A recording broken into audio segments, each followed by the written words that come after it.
Michael had no one else to rely on but me when he ran away from home when he was young, because his parents disapproved him of pursuing music. I married him knowing exactly what I was getting into. I was determined to support him for the rest of my life. But when Michael finally came back after a long time, he plopped down on the couch and said something surprising. Let's divorce. I'm remarrying my lover. I won't ever see you or our daughter again. What? As I cut ties with Michael and spent peaceful days with my daughter, a year passed before I knew it. Hey, Ashley. Daddy's back. Wow, you've grown so much. For a brief moment, Ashley looked at Michael with a surprised expression, but that quickly turned into pure hatred. Well, who are you? Huh? I said, who on earth are you? Even I, her mother, had never seen Ashley like this before. Michael seemed taken aback by her hostility. What do you mean? I'm your dad. I don't have a dad. My name is Catherine Adams. I'm a 38-year-old working mom.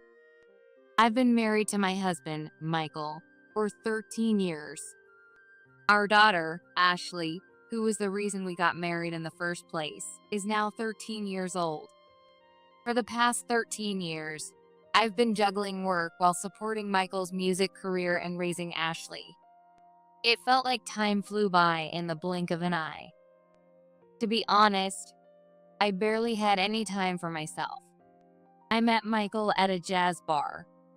Back then, jazz felt a bit too sophisticated for me, and I had never really gone out of my way to listen to it. But when my best friend, Megan, dragged me to that bar, I was completely mesmerized. No, more accurately, I was mesmerized by Michael. Watching him passionately play the bass, he looked absolutely radiant. From that night on, I started looking up his performance schedule and frequently went to the jazz bar. Sometimes with Megan, sometimes alone. It was a small bar. After going a few times, I started recognizing familiar faces, and eventually, I got to know Michael and his bandmates. After their performances, we would often grab drinks together. Then, one night, I missed the last train home. Michael invited me over to his place. I still remember how my heart felt like it was about to burst from a mix of nerves and excitement, being alone with the man I admired so much. Probably that night, Ashley was conceived. From that point on, Michael and I got closer fast, and we started going back and forth between each other's apartments. I had moved out of my parents' house when I started college and had been living on my own. A while later, I noticed changes in my body and went to a maternity clinic alone. That's when I found out I was pregnant. Looking back now, I can't help but be amazed at the strength of women. Even though I was completely in love with Michael, I was already making plans for how to raise our child. Michael was still trying to make a name for himself as a musician, so I knew I couldn't count on his income. That meant I had to keep working.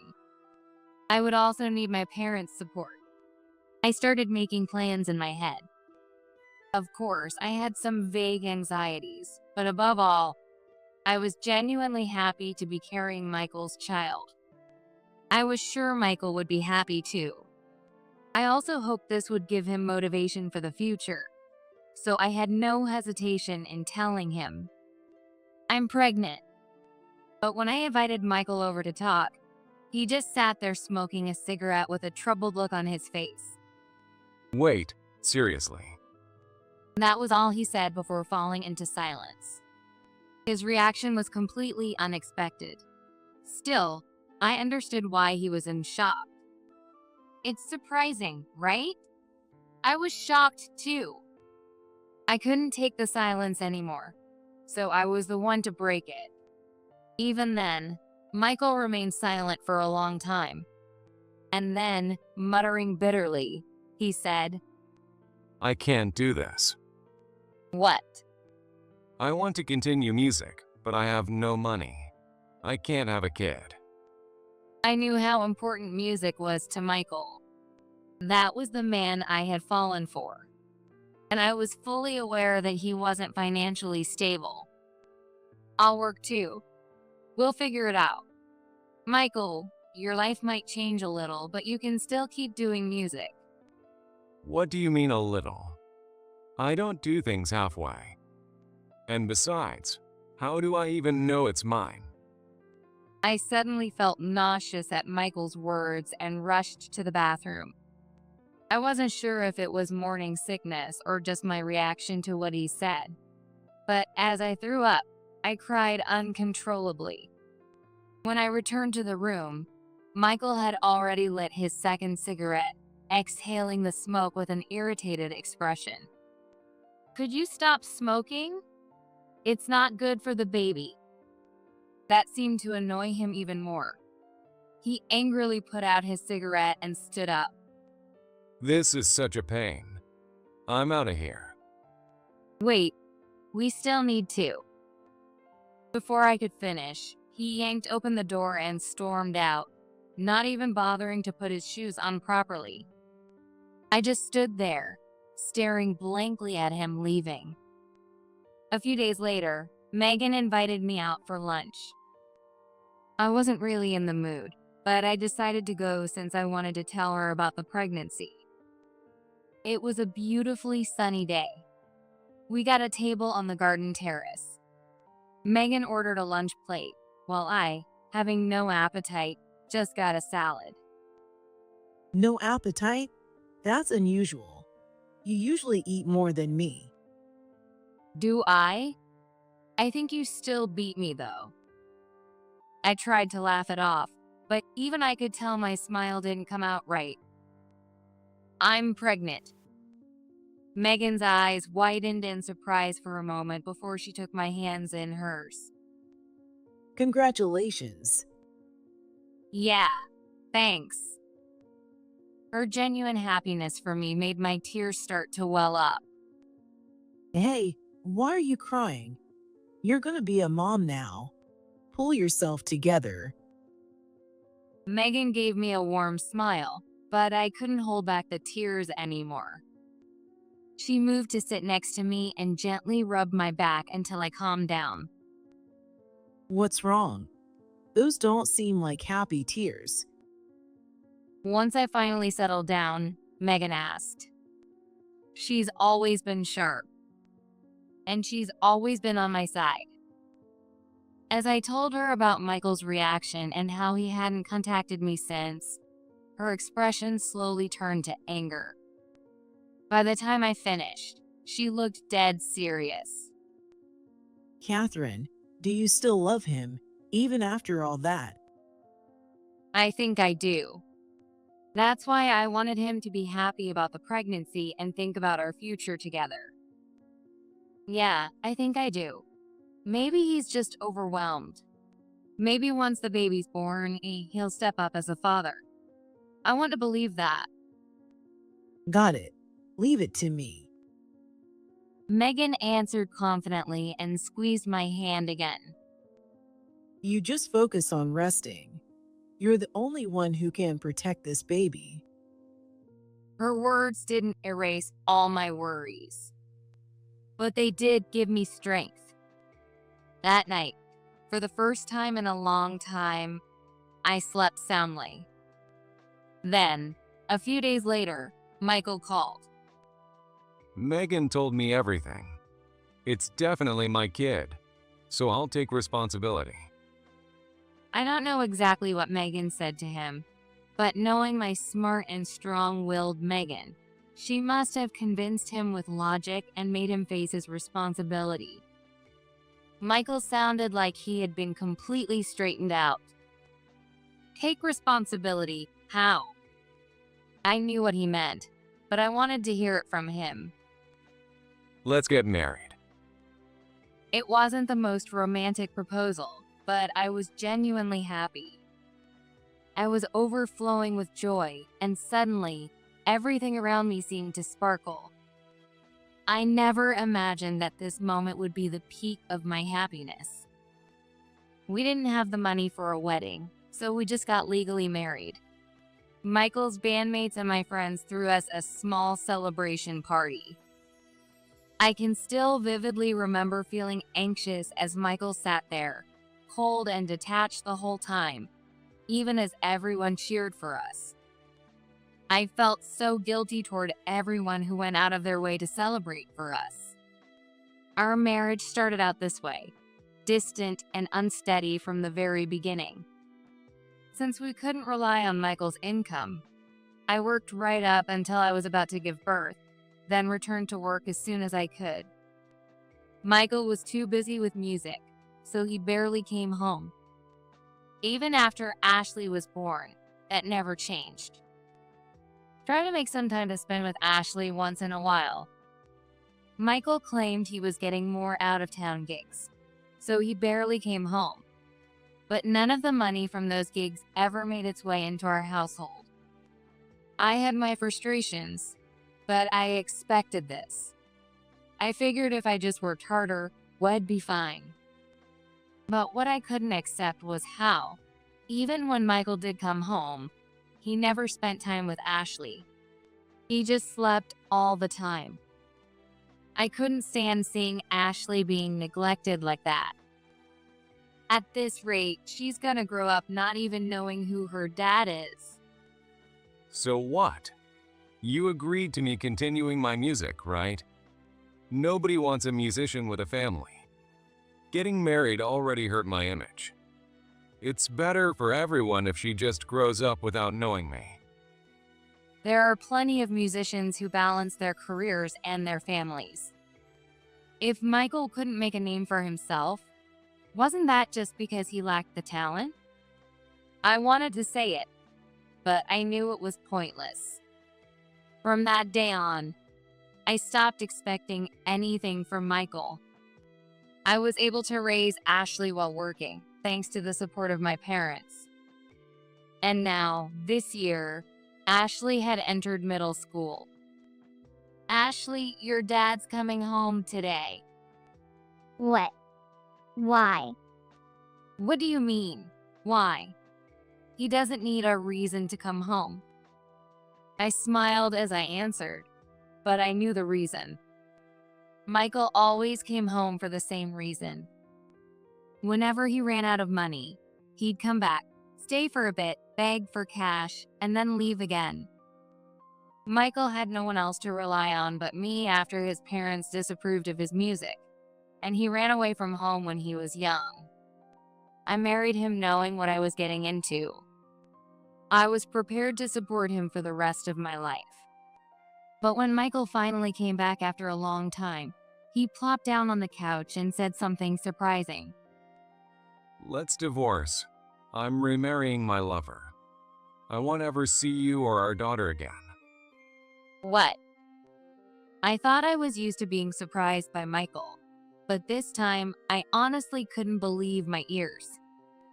Maybe my silence irritated him because he pulled out a cigarette, lit it, and took a deep drag. Don't make me say it twice. I'm marrying my lover. So I'll never see you two again. I picked up the ashtray and turned his words over in my mind. A lover? Since when? I had no idea.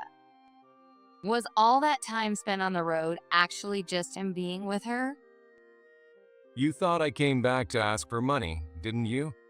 Don't worry. My lover's loaded. I don't need to mooch off you anymore. Here, take care of this. Michael tossed the divorce papers onto the table, waving me away, and walked out. His signature was already on the papers. The witness section had the name of his band leader. Seeing that somehow made a small wave of sadness creep over me. Before I realized it, I was dialing Megan's number. She must have sensed something was wrong because she immediately made plans to meet me that day. That evening, after work, I headed to the bar where we agreed to meet. Megan had arrived before me. Sorry to keep you waiting. I just got here too. Let's order something. Want a drink? I could drink, but I had no interest in alcohol, so I shook my head. Megan ordered a few dishes and a soft drink for me. When our drinks arrived, I finally told her everything about Michael. Catherine, I'm so sorry. I knew Michael was cheating. To my shock, Megan apologized after hearing me out. You knew? I saw them together. They looked really close, so I followed them, and they went into a motel. I even took pictures. If you need them, just say the word. She scrolled through her phone and showed me a photo. A man and a woman arm in arm, gazing into each other's eyes. The man was unmistakably Michael. I didn't recognize the woman, but she looked oddly familiar. Megan seemed to have the same thought as I did. That woman. I knew I'd seen her somewhere before. Then it hit me. She's Jennifer Campbell, the celebrity chef. She runs a bunch of cooking classes. She's super popular right now. You've heard of her, right? Jennifer Campbell. I remembered seeing her in a magazine at the salon recently. She had this confident, glamorous aura. I'm sorry for not telling you sooner, but I just couldn't bring myself to. She's done this before. A few years back, she dated an up-and-coming actor, then dumped him after about a year. Michael's gonna end up the same way. I had no intention of blaming Megan. If our roles had been reversed, I probably wouldn't have said anything either. I just needed time to process everything. I never imagined that, after 13 years of supporting Michael, he'd betray me like this. Saying I wasn't hurt would be a lie, but I had Ashley. I couldn't afford to stay stuck in the past. Ashley was what kept me strong. I'm thinking about divorcing your dad. What do you think, Ashley? I tried to sound as cheerful as possible when I told Ashley after she got home from school. I watched her closely, trying not to miss even the slightest reaction. But Ashley gave me a 100% genuine smile. That's amazing. I'm all for it. Congrats, Mom. You're finally free. Her excitement caught me off guard. But if Ashley agreed, then I had no reason to hesitate. All that was left was to move forward with the divorce. The next day, I went to my parents' house and told them everything. Neither my mom nor dad objected to the divorce. I pulled out the divorce papers that Michael had left behind and signed them right there. Then, that very same day, I submitted them to the courthouse. There was no turning back now. Ashley and I would move forward together. Today was the start of our new, happy life. I bought 2 small cakes on my way home. That night, Ashley and I toasted with juice. It's a celebration. Seeing Ashley's bright, carefree smile made me happy. Michael was barely home to begin with. So, life after the divorce wasn't all that different. If anything, it was easier financially now that I wasn't supporting him. Even though our marriage ended because of Michael's cheating, I never asked for alimony or child support. I knew he didn't have the money. Even if I demanded it, he wouldn't pay. Rather than waste energy on a legal battle, it was easier to just assume I wouldn't get anything from him. As I cut Michael out of my life completely and focused on my peaceful days with Ashley, a year passed before I knew it. Ashley was now in 8th grade. She helped out a lot around the house, making things easier for me, especially with my busy schedule. Tonight, I had promised her I'd make her favorite food, hamburgers. After work, I finished grocery shopping and hurried home. If I started cooking now, dinner would be ready just in time for Ashley's return. I climbed the stairs to our apartment, arms full of groceries. Hey, long time no see. I almost dropped my bags. Michael, what are you doing here? I broke up with my lover. Michael said it like it was no big deal, completely unbothered by my shock. She didn't want a guy who wasn't making money. I told her I was just about to make it big, but she didn't believe me. But you will, won't you? So yeah, we broke up, and I came back. I couldn't find the words to respond. What the hell was he talking about? I just stared at him, unable to process the situation, while he smirked at me. Why so quiet? Are you so happy you're speechless? If I stayed silent, he'd just keep making assumptions. I couldn't let that happen. You came back? Are you seriously saying that? We're divorced, Michael. You were the one who wanted the divorce. We're not a family anymore. This isn't your home. Don't be so cold. You stayed in this apartment, which means you were waiting for me, right? Just be honest with yourself. Anyway, make me something to eat. I'm starving. This was the man who cheated on me, demanded a divorce, and said he'd never see us again. Now, a year later, he was standing here, expecting me to feed him. His audacity was beyond belief. It makes me doubt if we are even the same human species. Sorry, but I can't let you in. You need to leave. Come on, this was my place too. Don't be so uptight. At this rate, he was going to cause a scene. More than anything, I didn't want him to see Ashley. Maybe if I let him in, fed him, he'd leave before she got home. I was about to give in when Ashley came. Mom? Are you okay? Ashley had come home earlier than usual. She looked at me with concern, noticing that I was arguing with someone at the door. Hey, Ashley, Daddy's back. Wow, you've grown so much in just a year. For a brief moment, Ashley looked at Michael with surprise. But then, her expression hardened into pure hatred. Who are you? Huh? I said, who on earth are you? Even I, her mother, had never seen Ashley like this before. Michael seemed taken aback. What do you mean? I'm your dad. I don't have a dad. Ashley stared at him, unblinking. As far as I remember, I never had one. Right, Mom? Ashley was right. Even before the divorce, Michael was never a father. He had never been a father from the moment she was born.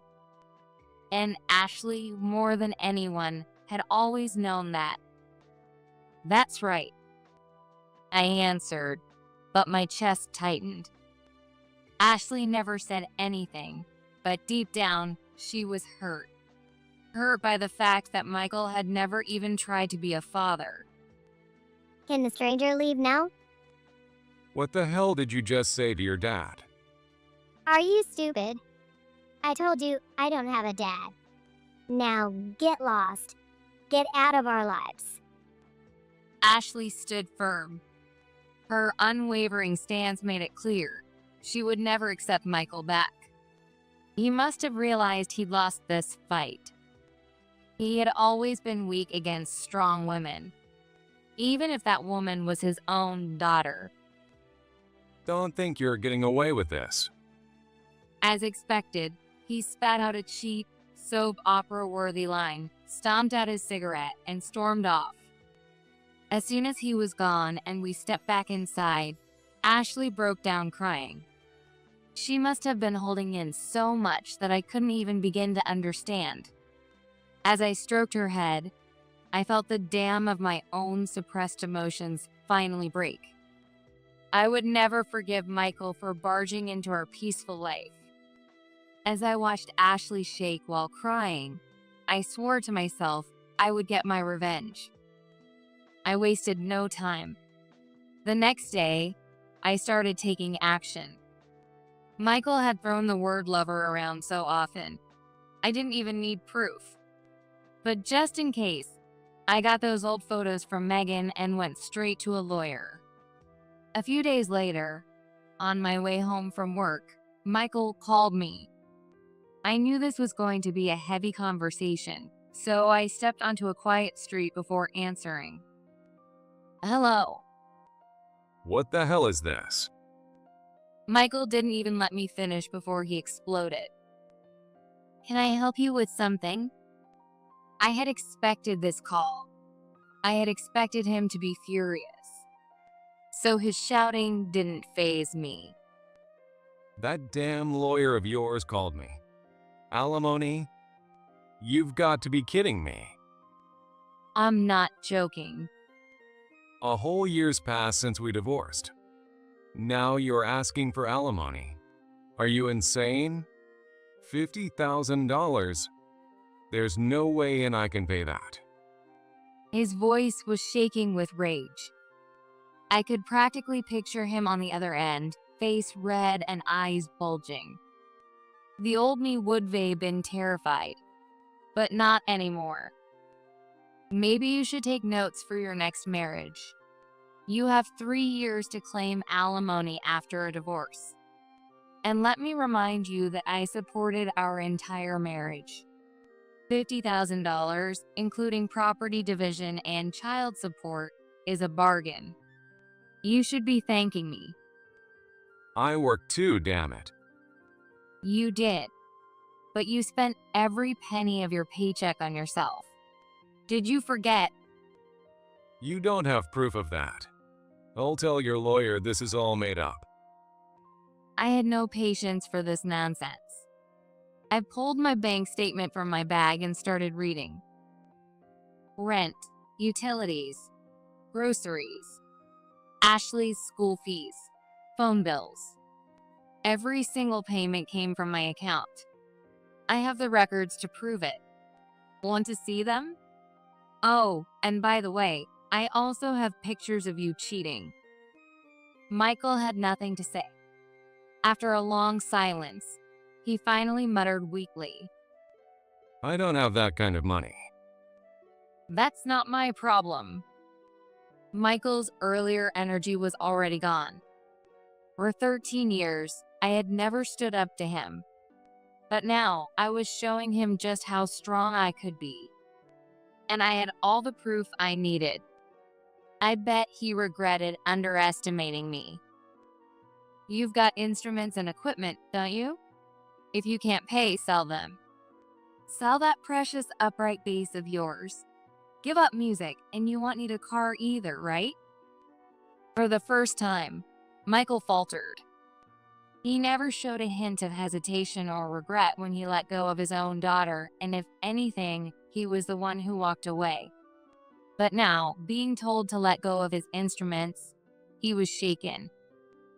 Please, don't take music away from me. I lost you. I lost my lover. Music is all I have left. So now he had no pride left. He was resorting to begging. But he had made such a mess of things that I couldn't even feel an ounce of pity. You brought this on yourself. Just accept it. If I could let go, I would have already. Come on, you loved me when I was playing music, didn't you? I actually laughed. After everything you did, you still think I love you? That's adorable. Listen up, Michael. I will never forgive you. And I will make you pay. So get ready for it. Michael was still saying something, but I hung up. If he had just stayed gone, this wouldn't have happened. He was the one who swore he'd never see us again.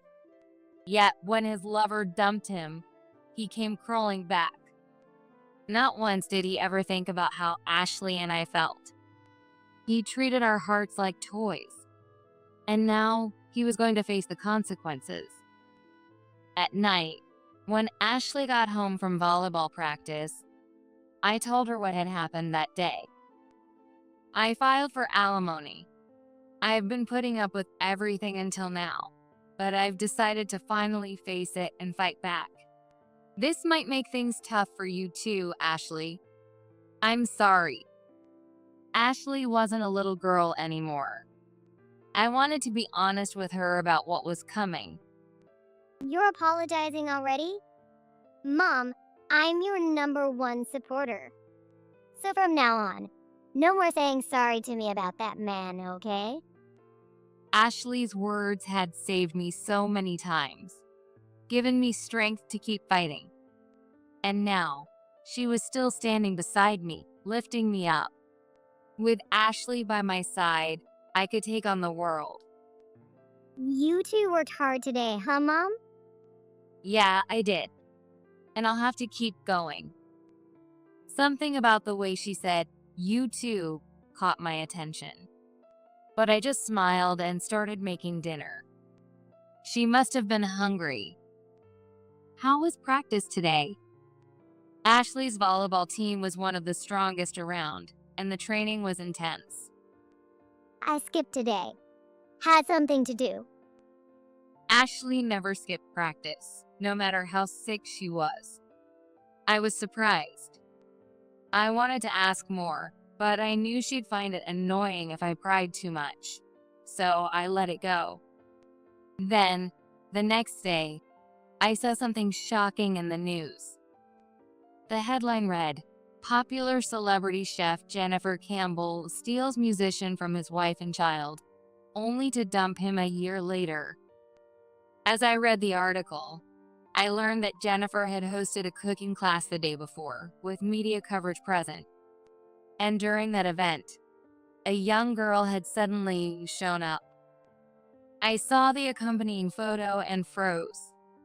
Amidst the crowd of students and reporters, the girl facing off against Jennifer had her face blurred. But there was no doubt in my mind. It was Ashley. The article detailed their entire exchange. You can't just dump my father and send him back to us. My mom and I were finally happy together. But because you left him, now he's trying to come home. Who are you? What are you talking about? I'm the biological daughter of that failed musician you dumped. Surrounded by adults, with everyone watching, Ashley stood her ground against Jennifer without the slightest hesitation. My father was never home when I was little. I'm guessing that's because he was with you the whole time. Don't make assumptions. But it didn't matter, because I had a kind mother and loving grandparents. I was never lonely. Even when my father told us he was leaving us forever to marry his lover, I didn't feel sad at all. Let's move to another room. This is something we should discuss privately. Maybe she was worried about her reputation because Jennifer tried to get Ashley to talk elsewhere. But Ashley refused. I'm not here to blame you for taking my father. But you took him from my mom, then dump him when he wasn't useful anymore. How can someone that cruel make food that brings happiness? I came here today to ask your students that. That has nothing to do with cooking. My mom is kind, so the food she makes is kind too. But when she's sad, her cooking tastes sad. As I read those words, tears welled up in my eyes. Ashley had always sensed my emotions while we ate together. She had laughed with me, cried with me. And now, she had put those feelings into words. That's why I don't believe someone like you can cook food that makes people happy. Ashley's voice had trembled, but her conviction had been unshakable. Stop talking nonsense and get out of here. Your father is already dragging me down enough. I don't need you doing it too. But the one who left wasn't Ashley. It was Jennifer's students. They quietly stood up and walked out. Wait. Where are you all going? The interview isn't over yet. Jennifer tried to stop them, but they just gave her cold, disapproving stares and left without a word. Most of her students were women who were engaged or newly married. Who would want to pay expensive fees to learn from a teacher who didn't even value family? It was no surprise they walked away. I finished reading the article and turned on the TV. The incident at the cooking class was all over the morning talk shows. Meanwhile, Ashley sat across from me, casually munching on toast. For a second, I almost convinced myself it had been someone else. But it wasn't. This was you, wasn't it, Ashley? Yep. Wow, Mom, I'm impressed. Even with my face blurred, you still recognized your daughter. She grinned, but I pressed on seriously. Don't joke around. Ashley, did you really barge into that cooking class? Yes, I did. She answered without hesitation. I saw an ad saying they were recruiting new students because the class was being covered by the media. I thought, this is my chance. So I skipped practice and went. I couldn't help but admire her. She was only 14, and yet she had the courage to stand up and take down her father's lover. Mom got justice against Dad, and I got justice against her. Case closed. Ashley's smile still had a trace of childish innocence. Because of the scandal, people quickly figured out who the failed musician in the article was. Michael's band started losing gigs, and in the end, he had to quit the group. With his music career over, he sold his upright bass, gave up his car, and used the money to start paying me. But it wasn't nearly enough. He had to work 2 jobs, construction during the day, security at night, just to keep up with the payments. As for Jennifer, after the news broke, most of her students left. She had once been a TV regular, but now she was nowhere to be seen. Her popularity plummeted overnight. Following Megan's advice, I sued Jennifer for damages as well. With her savings, the amount I demanded probably wasn't much of a loss. She paid right away. But no matter how much she paid, that scandal would follow her for the rest of her life. In a way, maybe she was just another victim of Michael. A year passed. I moved out of the apartment we had once shared with Michael. Now, Ashley and I lived with my parents. Ashley was in her final year of middle school. So, Ashley, any dreams for the future? Yeah, I want to be a lawyer. I want to help people like Mom. That's an admirable goal. I'll do whatever I can to support you. Dad smiled warmly. He had always been soft on Ashley. By tonight, I was sure there would be a pile of law books waiting for her. Ashley, you'll make a great lawyer. You're smart, just like me. You mean, just like me? Either way, if you don't hurry, you'll be late. Ashley, get moving. Okay, I'm off. The 3 of us saw her off as she ran to school. It was a simple yet blissful morning.